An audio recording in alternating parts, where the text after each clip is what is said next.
Assalamualaikum warahmatullahi wabarakatuh. Untuk pertemuan KDTK, kita akan membahas proses terjadinya infeksi.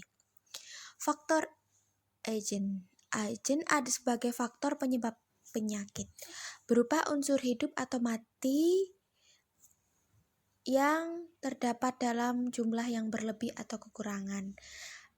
Agen ini dengan unsur hidup meliputi virus, bakteri, jamur, parasit, protozoa, dan metazoa. Agen berupa unsur mati. Yang pertama adalah fisika, sinar radioaktif. Yang kedua kimia, karbonmonoksida, obat-obatan, pestisida, dan lain-lain. Yang ketiga fisik, benturan atau tekanan. Nah, contoh dari fisika sinar radioaktif ini seperti sinar radiologi yang ada di rumah sakit ya, bisa pemeriksaan CT scan atau rongsen yang dilakukan pemeriksaan pada orang yang mengalami cedera. Selanjutnya faktor penjamu. Penjamu adalah keadaan manusia yang sedemikian rupa sehingga menjadi faktor resiko untuk terjadinya penyakit. Faktor ini disebut dengan intrinsik. Nah, kalau faktor penjamu dan agen dapat diumpamakan dengan tanah dan benih. Tubuhnya benih tergantung keadaan tanah yang dianalogikan dengan tubuhnya penyakit yang tergantung pada penjamu. Faktor penjamu yang merupakan faktor resiko timbulnya penyakit tersebut. Ya. Jadi kalau genetik ini adalah misalkan penyakit sickle cell, anemia, gangguan glukosa dan lainnya. Jadi kalau genetik ini kan juga dari keturunan. Ya, kalau biasanya kalau orang tua dari awal itu kita memiliki riwayat penyakit anemia, otomatis keturunannya juga akan mengalami riwayat penyakit anemia. Namun bisa dihindari dengan pola aktivitas atau kebiasaan hidup sehat yang kita lakukan. Selanjutnya umur. Misalkan usia lanjut memiliki resiko untuk terkena karsinoma dan lain-lain. Nah, biasanya kalau umur itu contohnya penyakit seperti asam urat, riwayat juga jantung kan. Penyakit-penyakit itu ada 3 tahap, ada menurun, menular, dan juga menahun. Terus kemudian yang ketiga jenis kelamin. Penyakit kelenjar gondok, kolesistis, diabetes mellitus, penyakit jantung dan hipertensi dan juga lain-lain. Kalau biasanya hipertensi ini kan tekanan darah tinggi. Ya biar kalau kita tidak ingin memiliki penyakit hipertensi, kita hindari makanan-makanan tinggi akan lemak dan juga tinggi akan kolesterol, harus dihindari. Keadaan fisiologis, kehamilan dan persalinan memudahkan terjadinya berbagai penyakit seperti keracunan, kehamilan, anemia, psikologis, dan pasca partum. Nah, kalau misalkan dikategorikan keadaan fisiologis itu masih keadaan lumrah, masih gejala umum dan bisa diatasi. Asalkan kita mau untuk menyembuhkan diri kita, ya rajin berolahraga, konsumsi obat, makan secara teratur seperti itu. Masih bisa dilakukan oleh kita sendiri atau sama dengan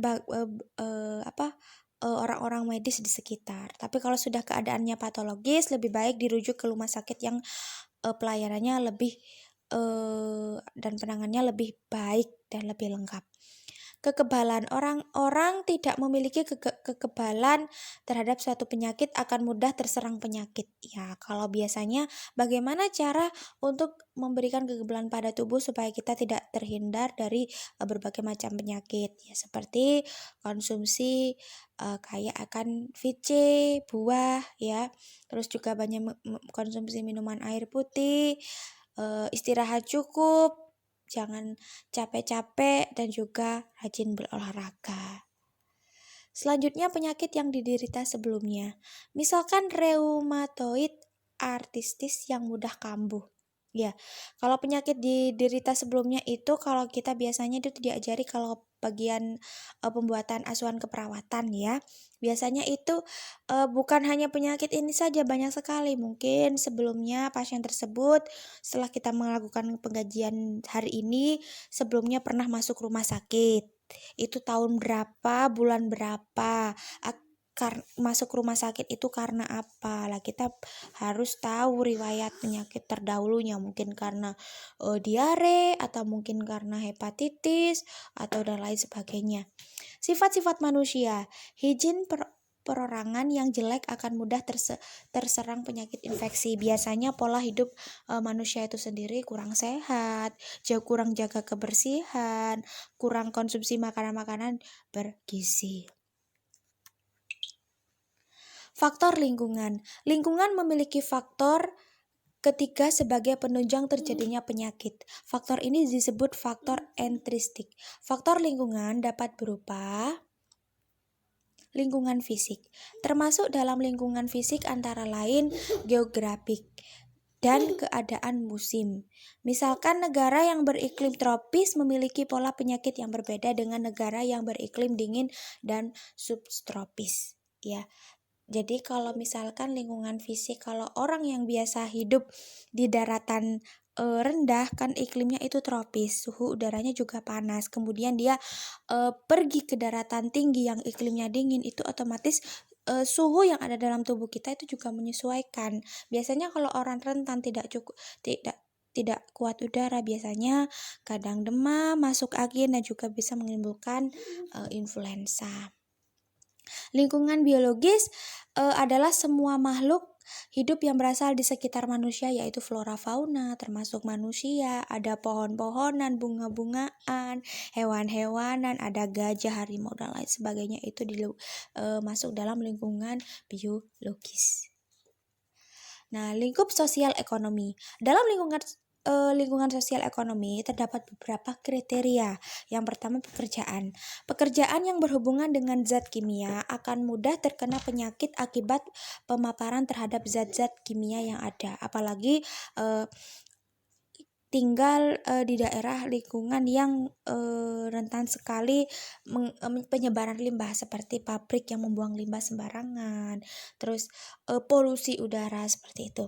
Urbanisasi menimbulkan berbagai masalah sosial seperti kepadatan penduduk dan timbulnya daerah kumuh. Lingkungan dengan kebersihan yang minim menunjang terjadinya berbagai macam penyakit infeksi. Ya, kalau intinya urbanisasi ini contohnya itu kalau kepadatan penduduk misalkan seperti tinggal di Rusunawa. Rusunawa itu biasanya lingkungannya kumuh, banyak sekali genang-genangan air yang tidak terawat, tidak ada pohon, otomatis menimbulkan, apalagi kalau sudah musim hujan itu bisa menimbulkan terjadinya demam berdarah. Masa tunas, periode inkubasi. Mikroorganisme yang masuk ke dalam tubuh manusia tidak segera menimbulkan gejala, melainkan membutuhkan tanggal waktu tertentu yang berbeda setiap mikroorganisme. Interval waktu antara penjamu orang terinfeksi dengan agen penyebab penyakit hingga adanya gejala tersebut disebut masa tunas. Ya. Jadi kalau sudah terdapat pada masa tuas ini, orang yang sudah penjamu ya, kita yang menerima suatu penyakit itu tergantung dari tingkat kekebalan tubuh kita. Kita bisa merespon nggak terjadinya masuknya penyakit? Seperti tadi yang Busan bilang, kalau tubuh kita kebal, kita terhindar dari penyakit atau gejala infeksi lainnya. Ya. Tapi kalau tubuh kita tidak bisa merespon, otomatis proses terjadinya infeksi suatu penyakit akan mudah masuk. Selanjutnya, setiap mikroorganisme memiliki masa tunas. Berbeda tergantung pada hal-hal berikut. Yang pertama, kecepatan berkembang biak. 2, jumlah mikroorganisme. 3, terapi. Maksudnya mikroorganisme. Dan juga 4, derajat kekebalan. Jadi, kalau untuk kecepatan berkembang biak ini tergantung dari bagaimana tubuh kita bisa menerima. Kalau tubuh kita kuat, susah menerima. Untuk jumlah mikroorganisme jumlah penyakit yang masuk. Ya, Mikroorganisme itu hanya bisa dilihat melalui stetoskop. Bukan stetoskop, mikroskop ya. Terus selanjutnya tempat masuknya mikroorganisme bisa melalui udara, bisa melalui air dan juga cairan, dan juga derajat kekebalan. Ya, masing-masing manusia memiliki tingkat kekebalan yang berbeda tergantung kita bagaimana kita mau berpola hidup sehat.